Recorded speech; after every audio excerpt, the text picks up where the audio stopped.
말씀도 어린이들이 내게 오는 거 막 말하려고 했고 호세아도 나에게 돌아오라고 했는데 오늘 찬양이 나에게 오라 하시는 찬양이었습니다. 또 호세아가 오늘 이야기하기를 너희는 하나님을 알아라 그런 이야기를 합니다. 오늘은 좀 우리가 어떻게 하나님을 알아야 되는지 그런 이야기 좀 하려고 해요. 지난주에 신학생들 목회 실습을 갔다 왔는데 제가 옆교회를 따라갔다 왔거든요. 근데 좀 깜짝 놀랐어요. 갑자기 성장한 큰 우리 기장교회들이 있는데 목사님의 카리스마가 보통이 아니에요. 그냥 아주 강력하게 리더십을 가지고 뭐 하는데 이게 언제까지 갈까? 카리스마와 권위와 힘으로 이어가는 교회가 언제까지 지속될까? 이런 걸 생각하면서 우리 신학생들은 좀 문화를 좀 알아야 되겠다. 지금 어느 시대인지 이 막강한 카리스마의 교회가 성장을 할지 몰라도 정말 미래 시대에 생명을 가지고 있는가 이런 생각을 좀 하면서 오늘 말씀 준비했습니다. 우리 애들이 어렸을 때죠. 어렸을 때인데 아침에 일어나면 제일 먼저 하는 일이 쪼르륵 아빠한테 달려옵니다. 애들이 달려오면 막 간지럼 태우죠. 두 녀석이 막 태워요. 그러면 저도 애들 이부자리다 눕혀가지고 간지럼을 태웁니다. 오늘 제가 성서에서 만난 하나님, 간지럼을 타시고 간지럼을 태우시는 하나님 말씀을 여러분과 나눠보려고 합니다.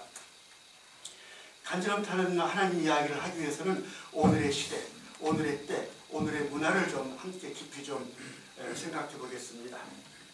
전도서에 이런 말 있죠? 세상 모든 일에는 다 때가 있다. 우리 신앙인은 이 때를 제대로 알고 대처하는 것, 이게 굉장히 중요합니다. 예수님의 복음도 때에 대한 운동이에요. 때가 다 돼요. 하나님 나라가 다가왔다. 회개하고 이 복음을 믿어라. 이 설교가 예수님의 첫 설교입니다. 지금 이때가 얼마나 위기이고 중요한가를 자각하면서 바로 이때 가득한 그릇된 요소는 청산하고 기쁜 요소들을 키워내서 구원을 가져오는 것, 이것이 예수님의 복음 운동이었습니다. 우리 가끔 이런 말을 하죠. 오늘이 며칠이요? 그러면 몇 년 내도 며칠입니다. 그런데 지금이 무슨 때요? 이렇게 묻는 때가 있습니다. 지금이 어느 때요? 이렇게 물으면 몇 월, 며칠, 몇 시가 아니라 지금 정치적으로는 이런 때고 경제적으로는 이런 때고 문화적으로는 이런 때입니다. 이렇게 그 상황과 시대를 이야기하죠. 이처럼 때라고 하는 말에는 그 시대의 여러 모습이 담겨 있는 것입니다. 그러므로 우리가 사는 이 시대의 특징들을 제대로 읽어내서 지나간 요소들은 없애고 창조적인 요소들을 키워내는 것, 이것이야말로 복음의 중요한 과제고 선교의 과제고 또 목회자의 설계의 과제라 이렇게 생각을 합니다.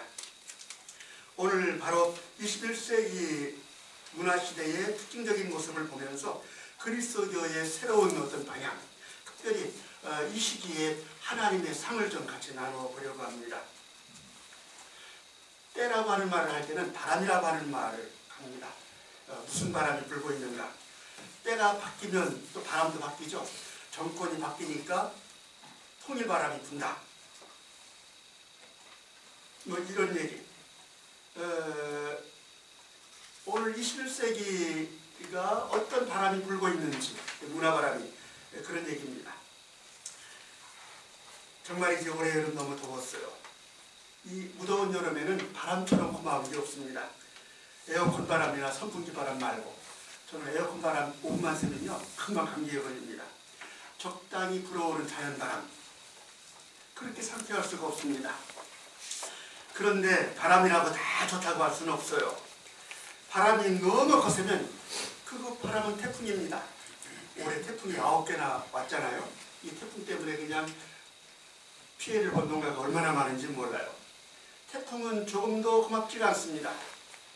모든 것들을 날리고 부수는 끔찍한 결과를 가져오기 때문입니다. 반대로 바람이 없거나 너무 약해도 그 바람은 쓸모가 없어요.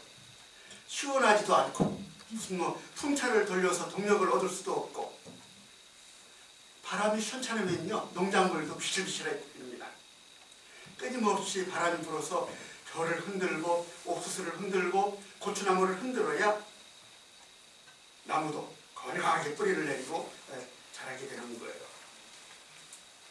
그렇습니다. 부드러운 바람입니다. 너무 세지도 너무 약하지도 않게 늘 끊임없이 부는 바람이라야 모든 것을 살려내고 생명을 만들어내는 것이죠. 인생도 마찬가지예요. 저는 아직까지 인생을 많이 살았다고 할 수 없지만 살면서 언제나 적당한 바람이 인생에 있어야 합니다. 인생의 바람을 우리는 흔히 위기라고 그러죠. 고난이라고 그러죠. 너무 큰 바람이 불면 그 인생은 충격 때문에 무너집니다. 무너집니다. 반대로 전혀 바람을 경험하지 않는 인생은 온실의 화초처럼 아주 약한 인생이 돼요. 요즘 엄마 아빠들 애기 키우는 거 보면 답답해 죽겠어요.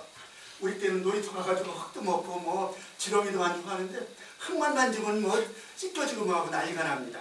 이게 안 돼요. 여기에 인생의 교육 철학도 담겨있죠. 큰 바람은 부모가 막아줘야 됩니다. 그러나 늘 적당한 바람을 경험하도록 자녀를 좀 키워야 돼요. 말 안 들으면 하루 가출도 시켜보고 적당한 바람 그러나 쫓아내면 안 됩니다. 부드러운 바람을 우리는 성령 체험에도 적용할 수가 있습니다. 아직도 한국교회의 많은 교인들이 아주 강렬하고 뜨거운 영적 체험을 원합니다. 그러나 그것은 결코 바람직하지가 않다. 강렬한 체험은 모든 것을 다 불태워서 재로 만들어버립니다. 열광적인 부흥회가 그런 거예요. 뜨거운 성령을 체험하고는 울고불고 막 날뜁니다. 그러나 부흥회가 끝남과 동시에 모든 것이 타버려서 그 성령 체험이 거룩한 윤리나 도덕이나 아름다운 삶으로 연결되지가 않는 것입니다. 이게 열광적인 성령운동의 약점이에요. 윤리성이 약한 것. 반대로 저처럼 영적인 경험이 전혀 없는 신앙도 문제는 좀 있습니다. 가슴이 아니라 늘 머리로 신앙생활하는 거예요. 봉사가 뭔지도 알고 정의가 뭔지도 알고 사랑이 뭔지 다 알아요. 그러나 가슴이 설레서 알물 행동으로 옮기는 그런 열정이 없는 것입니다. 그래서 실천이 없기는 열광적인 성령운동과 지성적인 신앙이 비슷하다 이런 생각을 하게 되죠. 그렇습니다. 늘 부드러운 바람, 부드러운 영이 불어야 하겠습니다. 여러분, 우리의 인생도 그렇고 우리의 신앙도 그렇고 우리의 교회도 그렇고 너무 거센 바람 이거를 원하지 않았으면 합니다. 늘 부드러운 바람을 부르고 맞을 수 있어야겠습니다. 부드러운 바람은 일부러 일으켜야 된다 이렇게 생각합니다. 이 부드러운 바람을 우리 삶의 모든 분야에서 일으켜내는 것 이것이 21세기 영성과 생명의 세계를 열어가는 그리스도교 신앙의 과제라고 생각합니다. 이때야말로 오늘의 시대야말로 부드러운 바람처럼 그런 부드러운 때가 되었습니다. 뭐 다 됐다고는 할 수 없지만 되어 가고 있습니다. 여러분 제 또래 다 기억하시죠? 제가 청년기, 청소년기 보낼 때 1970년대, 80년대는 온 나라가 딱딱한 시대였습니다. 모든 직장, 단체, 사회 전반이 다 유니폼을 입고 다녔습니다. 뭐 일본식 교복 입고 교련복 입고 그렇게 다녔어요. 마치 물건의 부품을 대량 생산하는 공장처럼 또 군대처럼 모든 것이 다 규격되어 있는 삶을 살았습니다. 또 남녀라고 하는 성별, 사회계층, 세대별의 구분과 질서가 아주 뚜렷했습니다.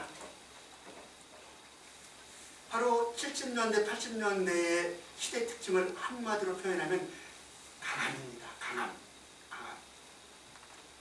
그러나 요즘 보세요. 강한 것, 딱딱한 것, 엄격한 것은 이제 별로 소용이 없습니다. 부드러운 것, 규모가 작은 것 이런 것들이 새로운 생산 또 새로운 삶의 가치가 돼가고 있습니다.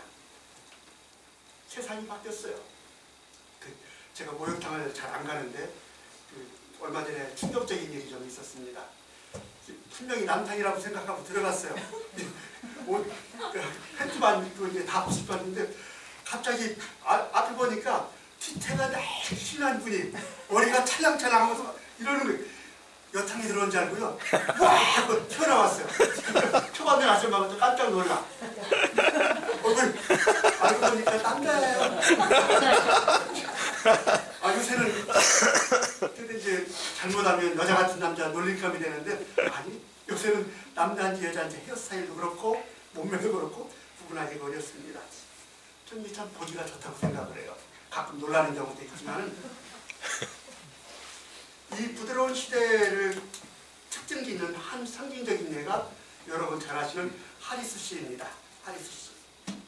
이 하리스 씨는 아주 엄격한 집안의 외동 아들이었어요. 그런데 어려서부터 여자 같은 생각만 하고 여자 같은 집만 골라하고 여자 같은 옷만 좋아했습니다. 그리고 자기를 남자가 아니라 여자라고 이렇게 자각하게 됐습니다. 이게 성 정체성이 여자로 느끼는 거예요. 이제 하리스 씨가 자라가지고 아주 상상도 못할 일을 저지릅니다. 우리나라 거의 1호인데 완전히 여자가 되기로 마음먹고 일본으로 건너가서 성전환 수술을 받은 것이죠. 아기를 낳지 못하는 것만 빼고는 하리스 씨는 모든 게 다 여자예요. 여러분 하리스 씨 TV에서 한번 다 봤죠? 요즘은 잘 안 나오대요. 뭐 문제가 있는지. 여자보다 더 여자 같아요. 여러분 뭐 이 성전환 수술이 윤리적으로 뭐 어떻다 이런 이야기는 떠나서 아무튼 하리스 씨는 20세기 현대에서부터 21세기 탈현대로 넘어가는 때를 분명하게 말해주는 시대 특징, 시대의 상징이라고 저는 생각합니다. 그것은 한마디로 부드러움이에요. 남성 원리의 문화로부터 여성 또는 모성 원리의 문화로 우리의 삶의 패턴과 같이 모든 것이 넘어가고 있는 것입니다. 바로 여기에 그리스도교가 위치하고 있고 교회가 있다 이렇게 생각하면 됩니다. 그동안 인류는 남성 원리의 문화적 가치로 살았습니다. 이 남성 원리의 가치라는 것은 힘을 바탕으로 하는 가부장 문명인데 이 가부장 질서와 가치가 인간이 인간을 정복하는 죄는 물론 인간이 힘으로 정복한 자연으로부터 끝내는 보복을 당해서 우리가 기후가 붕괴되고 생태재앙을 맞게 된 것입니다. 힘을 바탕으로 하는 이 가부장 문화의 마지막은 지구의 파멸입니다. 이 남성 중심의 문화가 이제 사랑과 자비와 나눔과 협조와 같은 모성 또는 여성 중심의 문화로 바뀌어야 하는 것이에요.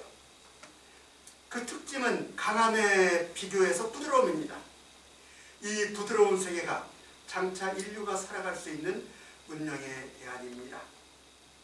남자가 남자의 길을 포기하고 여성이 되어서 자수를 얻은 하리스 씨는 이런 창조적인 시대 변화의 신호탄이라고 저는 이해하고 있는 것이죠. 여러분 그 심리 이론으로 보면 인간은 모두 양성적 존재예요. 내 겉모습은 분명 남자입니다. 그러나 생리적으로는 일정 부분, 한 10%는 내 안에 여성 호르몬이 이렇게 있는 거예요. 제 친구가 있는데요. 이름은 밝힐 수가 없고 어느 날 병원에 갔더니 남성 호르몬을 맞으라고 그래요. 왜 그러냐 그랬더니 여성 호르몬이 쓸데없이 많아가지고 점점 안 되겠다고 남성 호르몬을 그래서 몇 달 호르몬 치료를 했습니다. 또 내 마음 안에는 여성적인 정신의 원형이 숨어 있어요. 나는 남자지만은 아니마라고 하는 여성이 내 심리 안에 들어있어요. 이 내 안에 있는 여성을 끌어내서 통합을 해야 나는 온전한 인간이 될 수가 있는 것입니다. 물론 여자도 마찬가지예요. 여자 안에는 또 남성 호르몬이 이쪽 부분 흐르고 또 여자 속에는 아니무스라고 하는 남성의 원형이 있어서 뭐 지금 남편도 중요하지만 심리 속의 아니무스하고도 우리가 통합을 해야 되는 것입니다. 남성 원리의 문화에서 여성 원리의 문화로 넘어가는 것, 강함에서 부드러움으로 넘어가는 것, 문화와 삶의 성정한 이것을 통해서 우리는 21세기를 아름답게 열어갈 수가 있다. 생명의 시대를 맞이할 수 있다. 이렇게 생각합니다. 이제 조금 범위를 좁혀서 종교 얘기를 해보겠습니다. 부드러운 종교가 있는가? 여러분, 부드러운 종교가 있을까요? 아브라함의 종교가 있죠. 유대교, 기독교, 이슬람교. 이 세 종교를 보면 조금 무서워요. 공격적이고 폭력적이고. 그런데 부드러운 종교가 지구상에 좀 있습니다. 브라질은 카톨릭 국가예요. 모든 사람들이 대부분 독실한 카톨릭 신자입니다. 주일날에는 미사 보러 성당에 갑니다. 그런데 밤에는 또 다른 종교의식을 치르러 어디를 찾아가요. 그 종교의 이름은 칸덤블레라고 하는 종교입니다. 이 칸덤블레는 아프리카에서 가져온 종교예요. 유럽인들이 아프리카에 가서 흑인들을 노예로 잡아서 끌고 왔죠. 브라질로 끌려온 흑인들과 후예들은 카톨릭 신자가 되었어요. 그러나 아프리카에서 가졌던 그 종교를 잊지 못합니다. 그래서 낮에는 성당 가지만 밤에는 따로 모여가지고 이 칸덤블레라고 하는 종교의식을 치러요. 이 칸덤블레 예배는 별것이 없어요.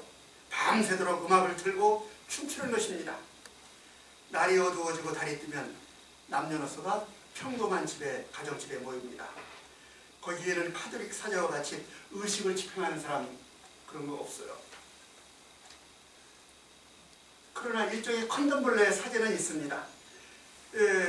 이 사제의 신호가 떨어지면 모든 참가자들이 춤을 춥니다. 여러분 아프리카 춤 보셨죠? 그냥 막 격렬합니다. 뛰고 뭐하고. 날이 셀 때까지 춤을 춥니다. 끊임없이 허리가 돌아가고 손이 돌아갑니다. 춤추는 얼굴들이 마주치면서 막 희열의 인사를 나눠요. 그러다가 춤을 추면서 무화경을 경험하기도 하지요.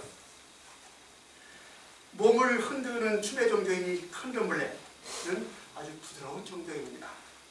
이 카톨릭과 칸덤블레 이 두 종교는 분명하게 서로 대조가 됩니다. 브라질뿐 아니라 남미 전역에서 카톨릭 교회는 힘과 권위를 대표합니다. 카톨릭 교회는 아주 웅대한 성전이 있습니다.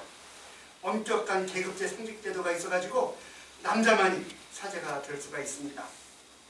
그 의식은 장엄하고 까다롭고 경건하기 끝이 없습니다.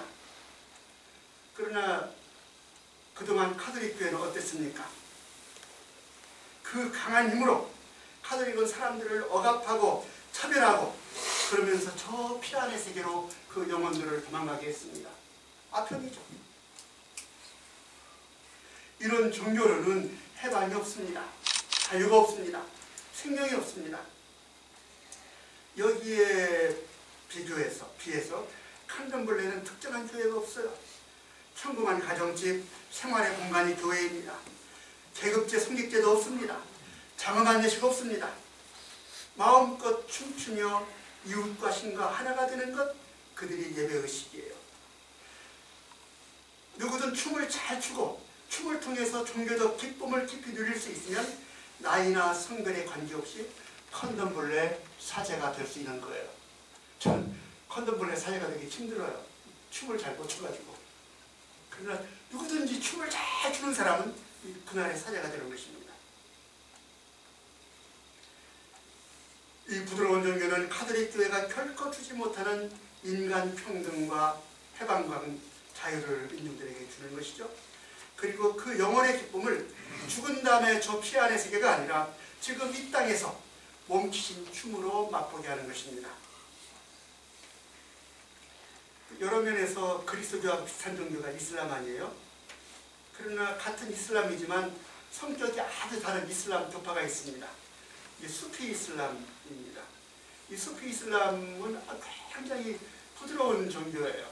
아름다운 옷을 입고 빙글빙글 이렇게 춤을 추는 그런 종교입니다. 신을 만나 황홀경에 들 때까지 계속 제자리를 맴돕니다. 거기는 뭐 꾸란을 외우거나 뭐 그러지 않아요. 여러분, 그러나 강한 이슬람은 어떻습니까? 언젠가 아프가니스탄의 강력한 이슬람 정권이 세계문화유산으로 규정된 큰 불상을 그냥 대포로 파괴하는 거 TV로 봤습니다. 9.11 끔찍한 테러를 저지른 배후 세력도 바로 이 강력한 이슬람 원리주의입니다. 엄격한 질서, 까다로운 율법을 요구하는 원리주의 이슬람은 공격적이고 자기중심적이고 정복적이고 배타적인 남성 중심의 전형적인 종교예요. 그러나 수피교는 부드러운 춤을 통해서 신과 세계와 하나가 되는 아주 평화적이고 감성적이고 부드러운 여성 원리의 종교입니다. 우리 결의 얘기도 좀 하죠. 이런 부드러운 종교성과 종교 경험, 우리 결의 안에 정말 잘 녹아져 있습니다. 여러분 잘 아시는 신라의 처형 이야기가 그것이죠. 한날 처형이 달밤 아래 놀다가 늦게 집에 들어왔습니다. 방문을 열고 깜짝 놀랐어요. 아내와 함께 어떤 난모를 사내가 뒤엉켜 있는 것입니다. 이 충격적인 장면을 본 처형은 덩실덩실 춤을 추며 노래 부릅니다. 서울의 밝은 달 아래서 밤늦게 놀다가 집에 돌아오니 아내의 다리가 4개로구나. 2개는 내 것이건만 다른 2개는 누구의 것인고. 칼을 들고 그냥 어떻냐 그런 것이 아니라 이렇게 춤추며 노래하는 처형.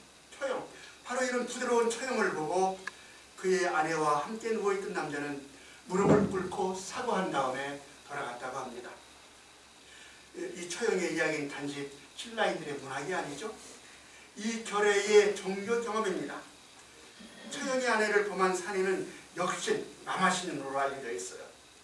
여러분 아주 옛날에 마마신은 굉장히 무섭죠. 공부딱지가 되고 죽기도 하니까. 이 무서운 마마신을 물리치는 방법이 무엇입니까? 불효령 아닙니다. 칼과 같은 무기 아닙니다. 도덕적인 비난 아닙니다. 강한 힘이 아니라 그 흉측한 마마는 덩실덩실 춤추는 그것을 통해서만 물러갈 수가 있습니다.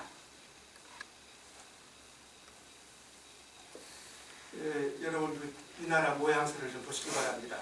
지금은 이제 보기가 어려운데 제가 어렸을 때 버스 타고 가면 온통 부드러움입니다. 집도 둥근 초가집, 초가집 위에는 닭도 둥글둥글,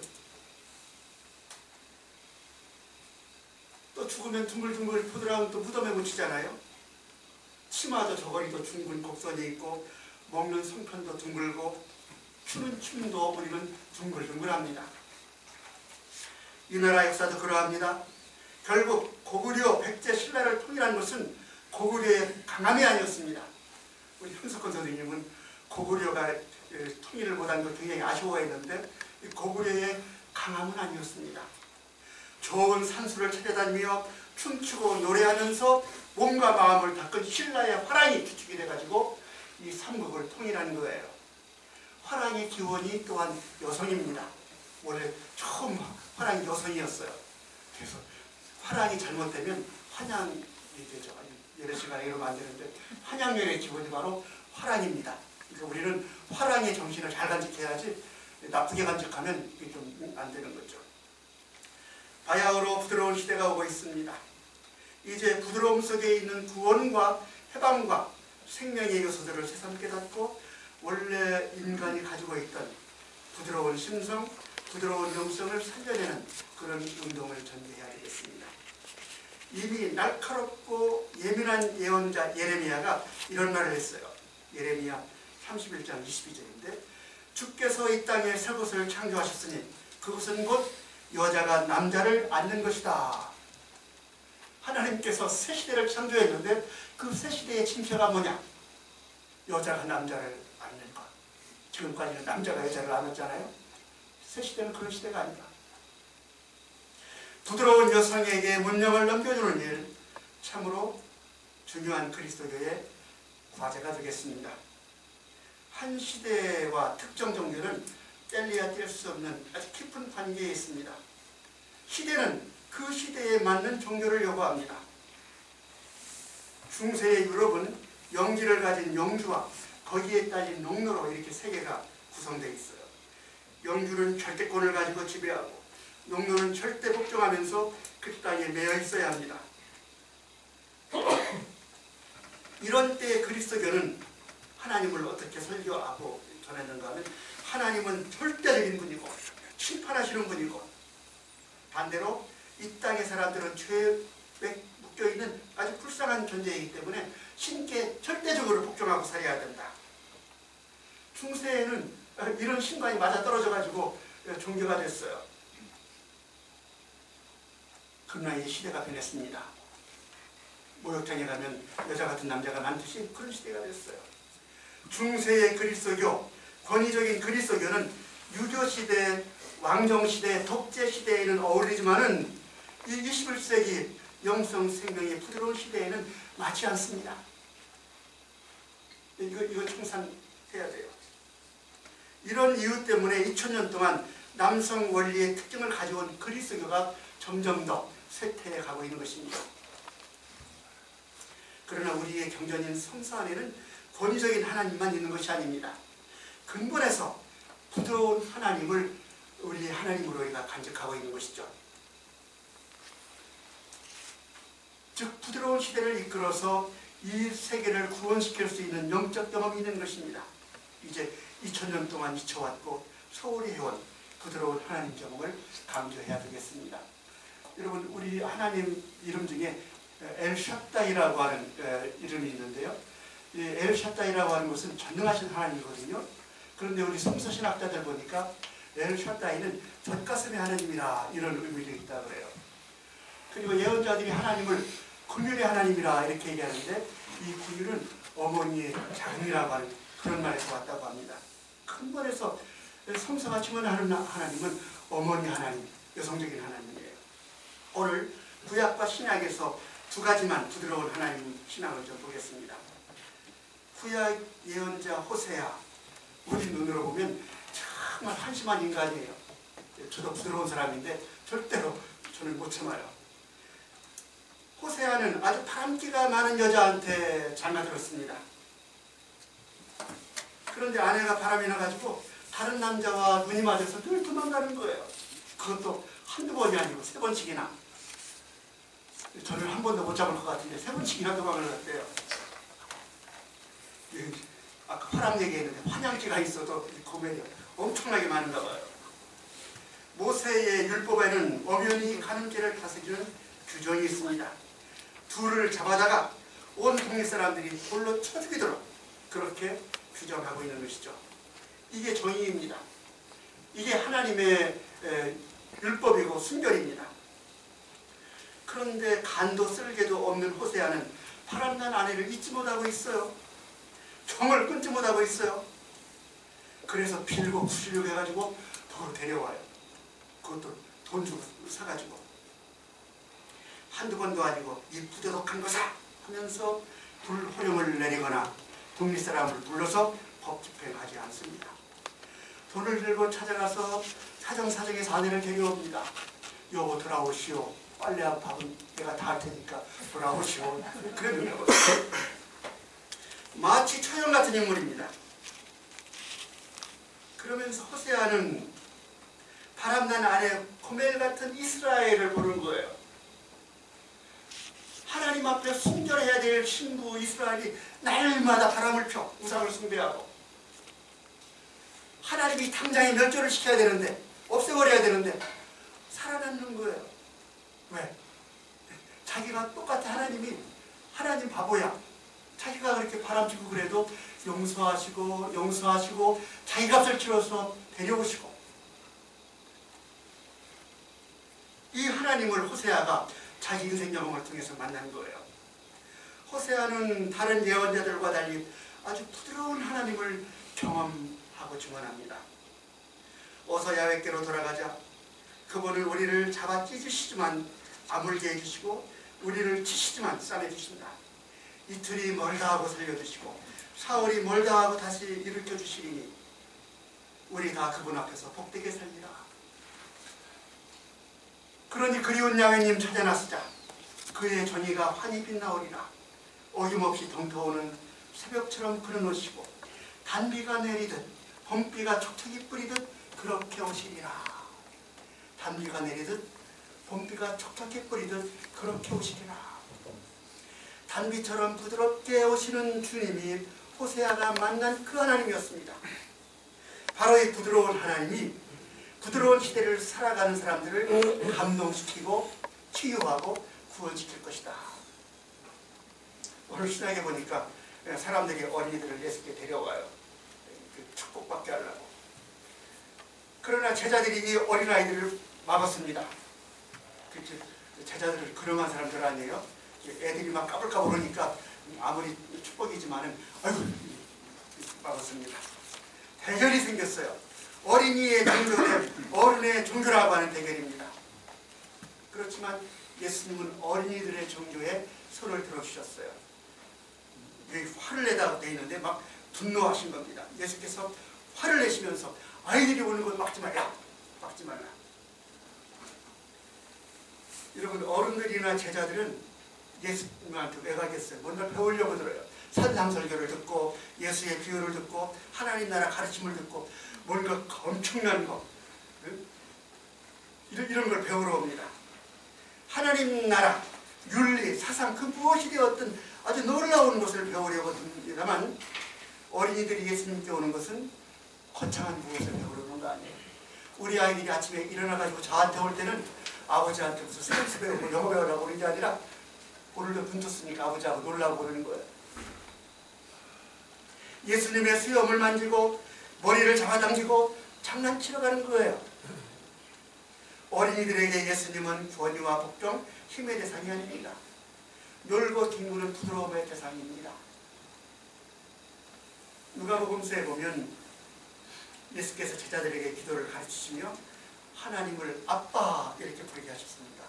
놀랍게도 신약성서에는 하나님, 야훼 하나님이라는 말이 한 번도 없어요. 단 하나님의 호칭이 있다면 예수님이 불렀던 아빠. 충격입니다. 너무 거룩하고 높고 존귀해서 이름도 부를 수 없는 하나님, 그래서 이름도 잊혀진 하나님, 삥 불려서 하늘에 계신 아버지로 불러야 하는 하나님을 예수님은 그냥 아빠. 아이들에게 아빠는 놀이동무입니다. 아이들은 아빠에게 장난을 겁니다. 등 앞에 마구 올라갑니다. 그리고 아빠를 간지럼 태워서 웃게 합니다. 제자들이 맞고 나선 아이들을 예수님은 자유롭게 오게 하셨습니다. 틀림없이 아이들은 예수님 어깨에도 올라타고 예수님 옷도 잡아당기고 간지럼을 태웠을 것입니다. 예수님 또한 아이들을 잔디밭에 눕혀 간지럼 태우시며 한없이 웃으셨을 것입니다. 우리들의 이런 일상 경험을 통해서 하나님의 구원 은총도 깨달아 봅니다. 그 아이들을 키우다 보면 화가 머리 꼭대기까지 나는 때가 있어요. 더군다나 저는 모습에 들이기 때문에 어떤 때는 그냥 화가 많이 나요. 끝내 이렇게 회초리를 듭니다. 회초리는 들었는데 이 혼나는 아이가 눈물은 텀벙텀벙 하면서 자꾸 장난을 쳐. 그러다가 제가 빈틈을 보이면 잽싸게 달려들어가고 안겨요. 그러면 이걸 회초리를 때릴 수가 없어. 그래서 저는 한 번도 회초리를 들은 적은 있어도 쳐본 적은 없습니다. 회초리를 든 엄격한 그것이 같이 뒹구는 놀이판이 되고 맙니다. 이 부드러운 하나님, 우리가 달려들면 간지럼을 태우시는 아빠같이 하나님을 예수님의 신약시대, 복음의 시대의 하나님으로 계시해 주신 것입니다. 그리고 바로 이 부드러운 예수님의 부드러운 하나님을 믿는 신앙이 남녀, 성별, 종족 이런 모든 차별과 장벽을 허물고 하나가 되게 하는 그런 역할을 한 것입니다. 함께 사는 공동체를 이루어내는 거예요. 실로 부드러운 것이 강한 것을 만들어낸다. 실로 그리스도교는 부드러운 종교. 여러분, 날씨가 차가워졌어요. 그러나 마냥 창문을 닫아두면 안 되겠습니다. 창문을 열고 환기를 시켜야 합니다. 제가 생활관에서 생활하는데요. 아침 4시 반에는 저절로 눈이 떠져가지고 먼저 하는 일이 창문을 열어놔요. 그러면 그냥 바람이 샥 시원한 바람이 들어옵니다. 차갑지만 아주 시원한 공기예요. 그 공기 안에 주님의 생기도 담겨 있습니다. 여러분, 창문으로 들어오는 바람이 태풍이겠어요? 부드러운 바람입니다. 이 부드러운 바람인 생기를 통하여 우리를 지으신 주님은 간지럼을 태우십니다. 이렇게 하고 있으면 속옷 안으로 바람이 스쳐갑니다. 겨드랑이, 옆구리 바람이 스쳐갈 때가 간지러워요. 이 부드러운 영성을 통하여 우리의 몸과 정신, 이 사회의 정치, 경제, 문화 모든 것이 되살아나는 새 문명의 혁명이 일어날 것입니다. 우리 사개오 작은 교회도 우리 한 사람 한 사람도 간절히 태우시는 하나님같이 부드러운 품성으로 그런 부드러운 삶으로 서로 부둥고 위로하고 하는 생명의 집이 되기를 바랍니다. 부드러운 시대를 열어가는, 나는 우리 사개오 작은 교회는 부드러운 시대를 열어가는데 최적합한 교회다 생각이 들어요. 다 성품들이 부드러우시잖아요.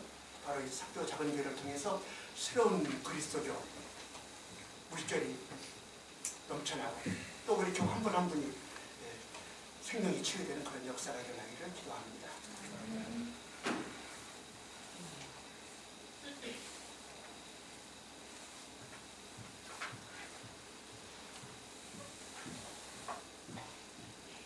주 하나님, 부드러운 단비처럼 촉촉해 오시어서 우리의 심령밭을 적셔주시고 우리의 심령밭에서 새로운 생명들이 우러무러 자라고 꽃피우도록 도와주시옵소서. 주님 또한 부드러운 주님의 손길을 타서 병석에 있는 사랑하는 우리 어버이들이 회복되게 하옵소서.